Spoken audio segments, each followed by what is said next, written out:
Coming round the side of Ben Nevis, I've arrived at Fort William, which, as its Gaelic name implies, was built as a garrison to keep the Highlanders under control.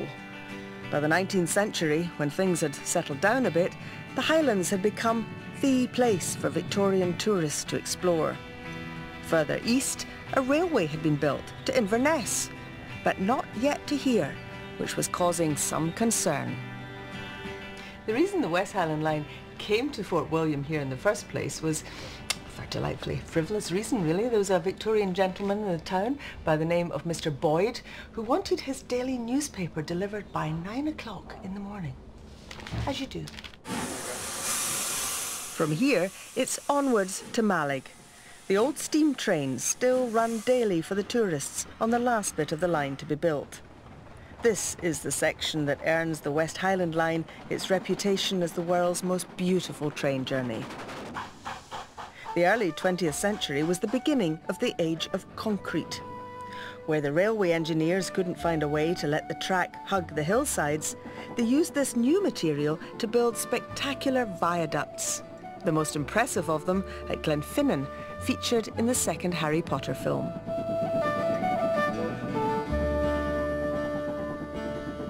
When I hear that trumpet sound, I will lay my burdens down. I will lay them deep into the ground. Then I'll know that I am glory bound. I'll be traveling far from home, but I won't be looking for to roam. I'll be crossing o'er the great divide. In a better home soon I will reside.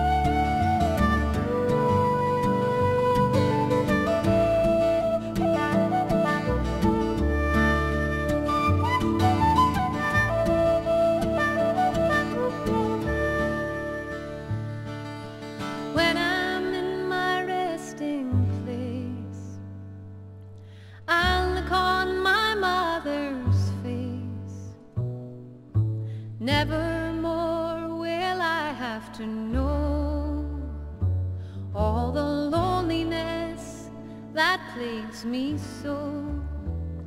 So I'm waiting for that train to come, and I know where she's coming from.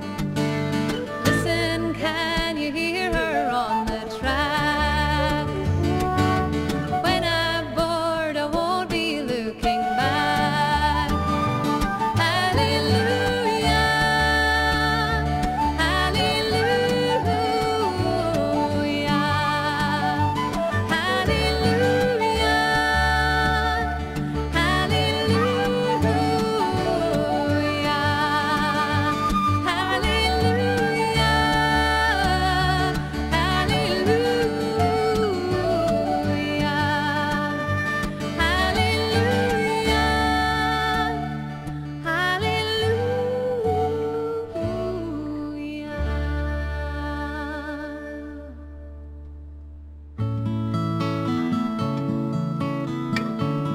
Mallaig was built as a place where the fishermen could land their catch and get it on a train south to market. It was very nearly not built at all. Rival railway owners objected to the plans. They said it wasn't necessary because West Coast fish didn't taste as good as East Coast fish. Today it looks as though the trainloads of tourists would disagree. The first thing you see when you step off the train is the fisherman's mission. Mallaig was built for the herring industry just over 100 years ago. I think there were a couple of crofts on the beach or something like that, and then they decided that this would be a good place to land the herring, and they brought the train in. It's a dangerous business, fishing always has been. Yeah, it's the most dangerous job, peacetime job that you can do. The mission service started up in the 1880s and spread throughout the country. In those days, every third fisherman was lost every year, and it started to deal with that. The stories are horrendous.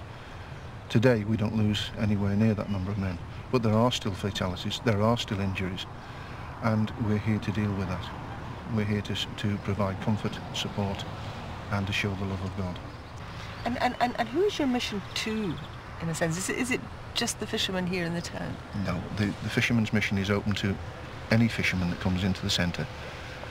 It doesn't matter what his nationality, what his religious faith, or even his religion. And Muslims, Hindus, they've all been welcomed into the mission.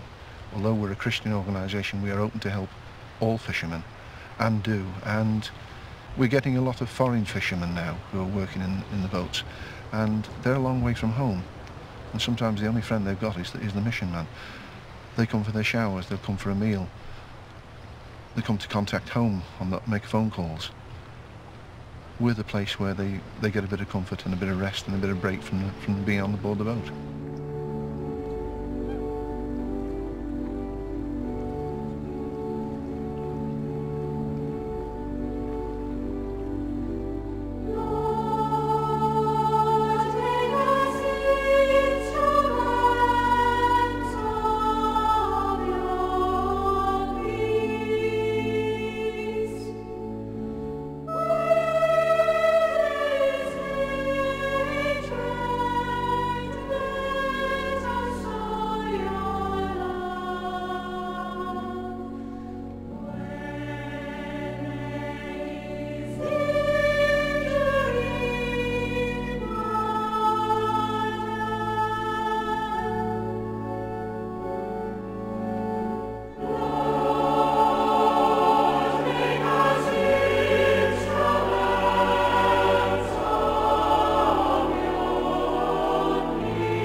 For all the surprises in life, everything you teach us when we open our eyes to see your word and your world, we thank you. For what we learn from the glimpses we have into the lives and insights of others, we thank you. And when our time on earth seems stormy and fragile, we thank you for the love and care that we give and receive in your name.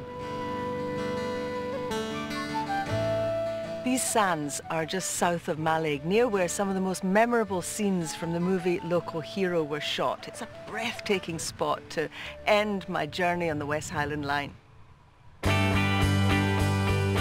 Next week, I'll be on foot, travelling along the West Highland Way, where I'll meet some of the intrepid walkers who do 54 miles of it in just 24 hours. And I'll be on the bonny banks of Loch Lomond, where tourists become pilgrims, before I finally arrive home in Glasgow. And it's from the city that our closing hymn comes, Glory Be to God the Father, by the Edinburgh minister Horatius Bonar.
And you can see next Sunday's Songs of Praise at 5 o'clock here on BBC One.